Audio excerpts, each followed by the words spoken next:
സുഹൃത്തുക്കളെ, ഇസ്രായേലിലെ Tel Aviv നഗരത്തിനു മുകളിൽ ലക്ഷക്കണക്കിന് കാക്കകൾ കറുത്ത പുകപടലം പോലെ വട്ടമിട്ടു പറക്കുന്ന ദൃശ്യങ്ങൾ ഇന്ന് ലോകമെമ്പാടും വലിയ ചർച്ചകൾക്കും ആശങ്കകൾക്കും കാരണമായിരിക്കുകയാണ്. പലരും ഇതിനെ കേവലം ഒരു പ്രകൃതി പ്രതിഭാസമെന്നതിലുപരി ചരിത്രത്തിൻ്റെയും പ്രവചനങ്ങളുടെയും ആവർത്തനമായിട്ടാണ് വീക്ഷിക്കുന്നത്. ഭൂമിയിലെ ആദ്യ കൊലപാതകം നടന്നപ്പോൾ ഹാബീലിന്റെ മൃതദേഹം എങ്ങനെ മറവു ചെയ്യണമെന്ന് ഹാബീലിന് പഠിപ്പിച്ചു കൊടുത്തത് ഒരു കാക്കയായിരുന്നു.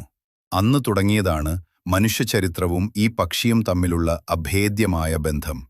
ഇതിനോടൊപ്പം തന്നെ ബൈബിളിലെ വെളിപാട് പുസ്തകം 19:17 ആകാശമധ്യേ പറക്കുന്ന പക്ഷികളെക്കുറിച്ച് പറയുന്ന പ്രവചനവും ഈ കാക്കക്കൂട്ടവും തമ്മിൽ വല്ല ബന്ധവുമുണ്ടോ എന്ന് വിശ്വാസികൾ ചിന്തിക്കുന്നു.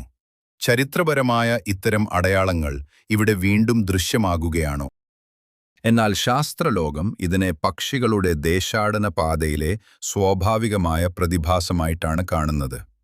ഭക്ഷണത്തിനായുള്ള തിരച്ചിലോ കാലാവസ്ഥാ മാറ്റങ്ങളോ ആകാം ഈ കാക്കകളെ ഇങ്ങനെ ഒന്നിപ്പിക്കുന്നത്. എങ്കിലും നിലവിലെ സാഹചര്യങ്ങൾ കാരണം ഈ വിചിത്ര കാഴ്ചയ്ക്ക് നിഗൂഢതയേറുന്നു. വിശ്വാസങ്ങൾക്കും ശാസ്ത്രത്തിനുമപ്പുറം ഇസ്രായേലിലെ ഈ പ്രതിഭാസത്തെ നിങ്ങൾ എങ്ങനെ നോക്കിക്കാണുന്നു? നിങ്ങളുടെ അഭിപ്രായങ്ങൾ മാന്യമായ രീതിയിൽ താഴെ കമന്റ് ചെയ്യൂ.